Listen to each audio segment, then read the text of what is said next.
नमस्कार, मी पंजाब डक. मी आहे काठमांडू पशुपतीनाथ या ठिकाणी आणि या ठिकाणून महाराष्ट्रातल्या शेतकऱ्याला एक अंदाज देणार आहे. महाराष्ट्रातल्या सर्व शेतकऱ्याला सांगू इच्छितो की तुम्ही काय करा, शेतीचे कामे करून घ्या. आजच्यानं कंप्लीट 12 दिवस पाऊस यायचा राहिलेला आहे.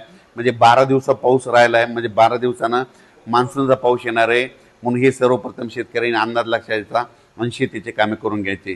आणि राज्यात सध्यामध्ये आज 24-25च्या दरम्यान पश्चिम महाराष्ट्र, मराठवाडा आणि उत्तर महाराष्ट्र आणि कोकणपट्टी घाटमाटा परिसरामध्ये विखुरलेल्या स्वरूपाचा आज देखील बऱ्याच ठिकाणी पूर्व मोसमी जोरदार पाऊस पडणार आहे. याच्यामध्ये काही ठिकाणी गारपीट देखील होणार आहे. म्हणून हे अंदाज शेतकऱ्यांनी लक्षात घ्यायचा. त्याच्यानंतर विदर्भातल्या शेतकऱ्याला सांगू इच्छितो की विदर्भातल्या शेतकऱ्याचे फोन आले, पूर्व मोसमी पाऊस कधी येणार आहे. तर विदर्भातल्या सर्व शेतकऱ्याला सांगू इच्छितो की पूर्व मोसमी पाऊस तुमच्याकडं 26 मे पासून ते 5 जूनच्या दरम्यान चांगला पाऊस पडणार आहे. वेगवेगळ्या भागात विखुरलेल्या स्वरूपाचा खूप काही काही ठिकाणी ओढे नाले वाहतील असा विदर्भात देखील 26 मे ते 5 जूनच्या दरम्यान त्या 10 दिवसामध्ये पडणार आहे. सगळीकडे ती एकदा येणार नाही. म्हणून हे देखील विदर्भातल्या शेतकऱ्यांनी अंदाज लक्षात घ्यायचा. पण विदर्भातल्या शेतकऱ्याला सांगू इच्छितो की तुम्ही काय करा, शेतीचे कामे करून घ्या, शेत तयार करून घ्या. कारण की तुमची पेरणी जरा यावर्षी लवकर होण्याची चान्स आहे. कारण की यावर्षी पाऊस शॉर्टकट मार्गाने येत असल्यामुळं, मान्सून शॉर्टकट मार्गाने येत असल्यामुळे तुमच्याकडे देखील मोसमी पाऊस लवकर दाखल होणार आहे. म्हणून शेतीची कामे विदर्भातल्या 6, 5, 11 जिल्ह्यांमध्ये वर्धा, नागपूर, भंडारा, गोंदिया, चंद्रपूर, यवतमाळ, वाशिम, हिंगोली, त्याच्यानंतर बुलढाणा, अकोला, अमरावती, इकडं नांदेड जिल्हा, यवतमाळ जिल्ह्यातल्या शेतकऱ्यांनी शेतीचे कामं करून घ्या. कारण की पूर्व मोसमी पाऊस तुम्हाला पडणार आहे, त्याच्या पाठीमागून लगेच मोसमी पाऊस येणार आहे. म्हणून तुमच्यासाठी खूप चांगलं वातावरण राहणार आहे. म्हणून हे देखील लक्षात घ्यायचं. परभणी जिल्ह्यातल्या शेतकऱ्यांनी देखील शेतीची कामे करून घ्यायची. कारण की परभणी जिल्ह्यात देखील काय होणार आहे, म्हणजे मराठवाड्यात देखील काय होणार, मराठवाड्यात देखील तुम्हाला सांगतो, परभणी जिल्हा झालं, लातूर जिल्हा झालं, बीड जिल्हा झालं, धाराशिव जिल्हा झालं, ह्या पट्ट्यामध्ये काय होणार, पूर्व मोसमी पाऊस काय होणार आहे, अगोदर थोडा जास्त पडत असल्यामुळे काही भागामध्ये जास्त पडणार आहे. पण मराठवाड्यातल्या शेतकऱ्यांनी तुम्ही काय करायचं, अचानक कंप्लीट आपल्याला पाऊस येण्यासाठी 12 दिवस शिल्लक राहणार आहे. 5-7 जूनला पाऊस येणार आहे. म्हणून हा अंदाज लक्षात घ्यायचा. पण बदल झाला तर त्याचा परत निषेध दिला. पण माझं म्हणणं आहे, तोपर्यंत आपण आपल्या शेतीचे कामं करून घेणे सगळ्यात महत्त्वाचं आहे. उत्तर महाराष्ट्रातल्या शेतकऱ्यासाठी एक आनंदाची बातमी, उत्तर महाराष्ट्रातील काय होणार आहे, म्हणजे 26-27 मेच्या दरम्यान देखील पूर्व मोसमी पाऊस असणार आहे.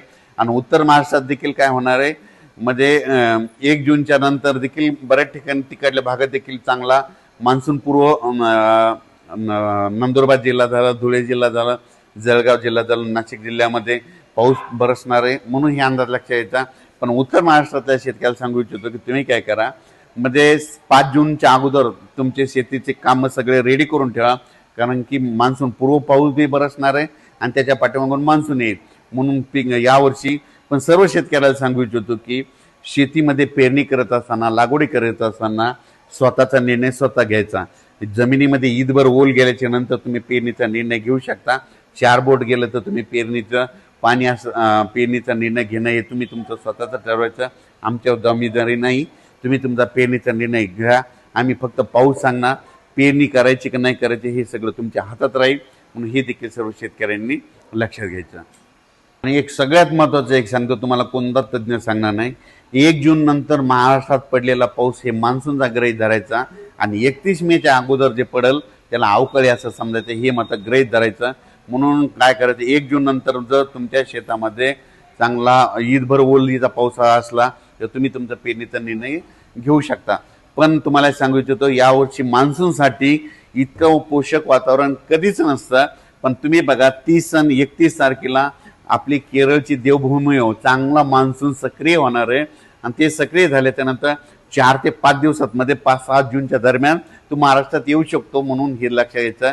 आणि शेतकऱ्याला एक चांगल्या म्हणजे विशेष बियाणे निवड करत असताना तुम्ही तुमच्या आपल्या पाहुण्याला, आपल्या नातेवाईकाला, आपल्या स्वतःच्या अनुभवानुसार ज्या बियाणाला गेल्या वर्षी आदोमध्ये यापुढं पहिलं बी काय उतार आला असे बियाणं निवडा. म्हणजे जे चांगलं आहे, ज्याच्यामध्ये येलो मोजॅक येणार नाही, खोडकिडा लागणार नाही, अशा जाती निवडा. लवकर येणाऱ्या निवडा. पण स्वतःचा अनुभव असेल, पाहुण्याचा, नातेवाईकाचा, असं घेऊन बियाणाची निवड करा. मी देखील माझी शेती करत असताना मी देखील काय करतो, माझा स्वतःचा अनुभव घेतो. नातेवाईकाला पाहुण्याला 10 ठिकाणी प्लॉट बघायला जात असतो आणि त्यानुसार मी देखील पेरणी करत असताना वैयक्तिक मी माझा निर्णय घेत असतो. तुम्ही देखील स्वतःचा अनुभव, स्वतःच्या नातेवाईक, पाहुणे मंडळी कोणाला कसं उतारायला त्याच्यावरून आपण आपल्या बियाणाची निवड करायची. धन्यवाद.